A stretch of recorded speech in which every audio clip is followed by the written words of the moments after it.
I would like to begin with a story of an experience I had when I was younger. So I went to my mother's house when I was about 13. And when I came in, she quickly shut the door behind me and she told me that she was harboring a fugitive, or not really. She was providing refuge to a young man who was 16. And when I looked down his face, he looked really scared. He looked so scared that he feared for his life. And my mother she told me that he came looking for help because he was hiding from gang members. They were hunting him down. And so she was hiding him and provided him shelter and just a place to stay until the nighttime. And in the meantime, she cooked him a nice warm meal. This made me think about our whole global system, the kind of oppression that one would need to experience to be put in such a situation. This young man did not want to have to run and hide into strangers' house for shelter and safety. He did not want to be targeted by these gang members. Many of you might think that he put himself in that situation. But one thing that many don't know is that in these lower socioeconomic communities, one is forced into sometimes into that experience. Just living in the wrong street where there's gang members are prevalent in that community makes you a target for the other gang members that don't like that particular gang. So you're forced into the situation that is not, it is just a struggle, and it is a dog eat dog type of environment, and it is one that I'm going to put into question here today. I am Linda Molina, and I am going to be presenting you a different perspective of human evolution. So first we have to understand and take a look at what we're dealing with today. We have this Darwinian perspective. It's been renamed for modern times, a modern synthesis, because it's been taking up other theories and observations. But the basic premise still remains. It is based on random mutations, and it is very competitive, survival of the fittest, natural selection, and that it is a struggle. It is a struggle to survive within this environment. But new paradigms are emerging, and this is a view, the system's view of evolution that Dr. Capra has coined and that I really enjoy, and has really put a perspective into how it is more of a harmonious evolution, that random mutations are still there, but they're actually more harmful than beneficial. So the mutations kind of stay at a harmonious balance, and that it is a cooperative process. So this is based on the observation of the first 2 billion years of life on Earth and how life emerged. The observation that bacteria and other microorganisms were so prevalent at that time, and the way that they cooperated with together was so ingenious. It was a great strategy. So these bacteria take in traits from the environment, and as they adapt better to that environment, they trade through gene trading those same traits with other bacteria, and therefore that bacteria and their whole community now gains this adaptation, gains this resistance to, and its ability to adapt to that environment. So it is a very cooperative process that also has led way to the emergence of photosynthesis, of us being able to breathe and process oxygen and these other magnificent things. And the last one is symbiogenesis. This has been termed by Dr. Margulis and Lynn Margulis. Sorry, I can't pronounce her name right. But So this is based on the premise that so as long as these bacteria are sharing and cooperating, they start building a whole new multi-organism cell that now their whole genome, it creates a new life form. And so it is a very symbiotic process, very harmonious, totally different from a competitive, random struggle standpoint. And when you take a look at it in this perspective, you can't help but feel that there's this intelligence behind it. So let's take a look at now a little bit more detail of what this systems view of life is, something that Dr. Capra coins as the science of quality. And the first 5 bullet points are mainly his observations, and I added in that 6 because when you look at the first 5, you can see that, you know, as more science is seeking to understand our natural environment, we are learning that we are not just machines. Sure, the reductionist, categorical, hierarchical perspective of life helped us develop technologies, but it is not just the only way of life. We are not just a machine. The universe is not just a machine. It is a web of interconnected relationships where one part affects the other. It is a beautiful dance, a harmonious dance of evolution, where creativity now emerges, and just even our body and all living systems just are in this balance and dance of cooperation. It is not competitive as we were led to believe. It is those beliefs of it being competitive have been accepted by our corporate systems, by our political systems, by our medical establishment, by our educational, by just all our systems that we currently see have ascribed to this very Darwinian thinking that has been oppressing our whole evolutionary process. So part of the reason why I stated in that way is that through our observations, through our research at the Emerging Sciences Foundations, there are many things that lead people to experience the intelligence behind the universe. And they come about in different ways. It could be just the intense mindful practice. It could be the deep seeking and yearning to connect with a God or with a divine or source or the creator or anything that humbles one to a higher source. Other things have been brought about through near-death experiences, traumas, or just the personal seeking or a deep yearning for self-transformation, to get to know your own self better.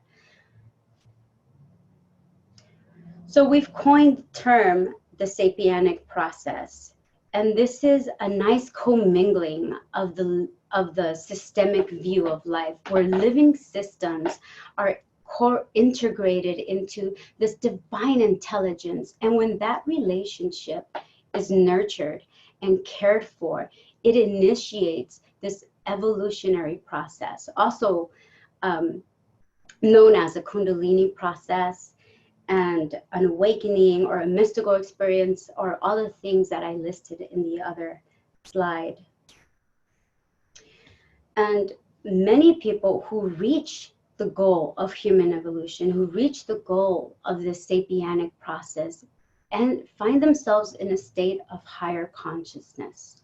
This state is one where you are now able to be one with the intelligence behind the universe, where all suffering in the world is understood and accepted, and one understands their role and purpose of being within this physical body here to ease that suffering through your love, through your compassion, through your understanding of what it is to be human. There's also ecstatic states of bliss and joy, where all suffering is transcended. And it's also a very, very physical process. It is deeply grounded on earth as well. When it is ungrounded, that's when you start getting effects like what Myrna was talking about. You know, you need to go see a psychiatrist potentially because you are not deeply rooted, you're not deeply grounded. This experience calls one to heal deep wounds that they might have known were within them. It calls for one to take a look at their own process of transformation, their belief systems, their mental thought patterns, their whole way of life, to take a step back and just take a look. And if one allows to take a step back and not just do that to their own selves, but take a look at this whole global system that we all play a role in, and that by us merely accepting that life is a struggle, that life is competition, and that it is not intelligent, we are feeding the same system that has been oppressing us. By coming into our own power, by aligning with our own sapienic process, we are now not only empowering ourselves, but the world around us. Because through our actions, through our groundedness, not just being high in the sky, I am grandiose and I am enlightened, it's bring it down to the earth. Bring your understanding down and share it with others, and humble yourselves as you do so. A lot of these experiences make way for compassion, and altruism is exalted. Being able to ease the suffering of another is a main prevalent purpose, that once this process is activated, one finds themselves trying to ease not only their pain, but the pain of others. And this actually has some scientific background. So Dr. Keltner has researched the compassion instinct in humans and has observed that within the brain, when one person sees another suffering, they feel and experience the same exact thing. This is called like mirror neurons, or some mirroring type of deal that happens within our brains, because it is a web of interconnected. We are all interconnected as human beings, as living organisms on this earth. And it is reflected in our current science. And actually, Dr. Keltner took this from Darwin. Darwin also proposed that sympathy is our strongest instinct. It just so happens that evolutionary theorists didn't want to take this idea on, because then it would take away from the oppressive system that they were trying to exalt. Maybe not purposely, but underlined, greed, and thinking that it's okay for you to have more than others, or not wanting to share and not being compassionate, and oh, that person deserves to be oppressed because they're not extorting their resources, they're not extorting their people to work for them, and just very oppressive and competitive systems that have not been working and are continuing not to work, and are actually putting us in a state of being mad.